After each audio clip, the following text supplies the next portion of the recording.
সম্মানিত মুসলমান ভাইরে আমার, আমি আপনাদের সামনে মানব জাতির মহা সংবিধান, এই দুনিয়ায় শান্তি, পরকালীন জীবনে জাহান্নাম থেকে মুক্তির মূল মন্ত্র, মহাগ্রন্থ আল কুরআনুল কারীমের প্রসিদ্ধ একটি সূরা সূরাতুর রহমান থেকে ৩-৪টি আয়াতে কারিমা তেলাওয়াত করেছি।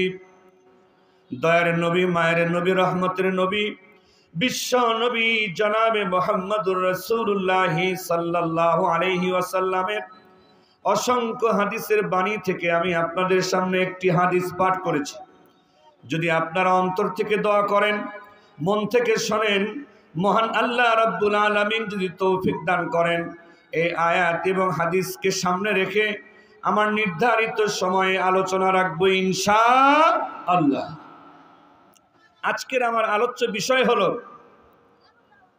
আমরা যেই লাইনেই কাজ করি না কেন, কৃষক বলেন, ডাক্তার বলেন, ইঞ্জিনিয়ার বলেন, ভ্যান চালক বলেন, রিক্সা চালক বলেন, নৌকার মাঝি বলেন, দুনিয়াতে কাজ বলতে যাহা কিছু আছে, কোনো কাজ সেই বিষয়ে জ্ঞান অর্জন করা ছাড়া, প্রশিক্ষণ নেওয়া ছাড়া কাজটা কি ভালোভাবে করা সম্ভব না।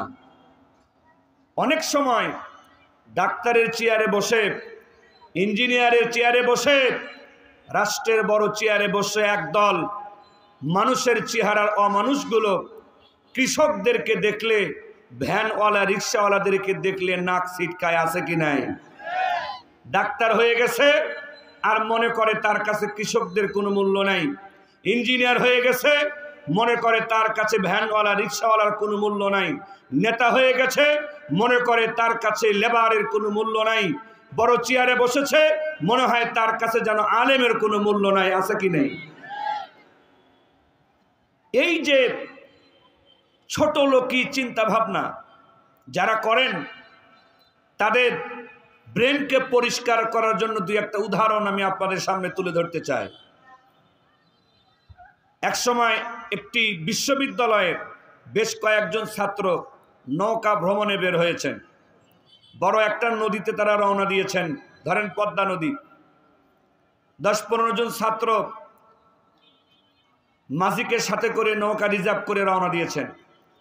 চলতে চলতে বিশ্ববিদ্যালয়ের ছাত্রগুলো অনেকটা ইয়ারকি মশকরার সুরে এই মাঝি মামাকে বলতেছে, মামা আপনি কত দূর লেখাপড়া করেছেন?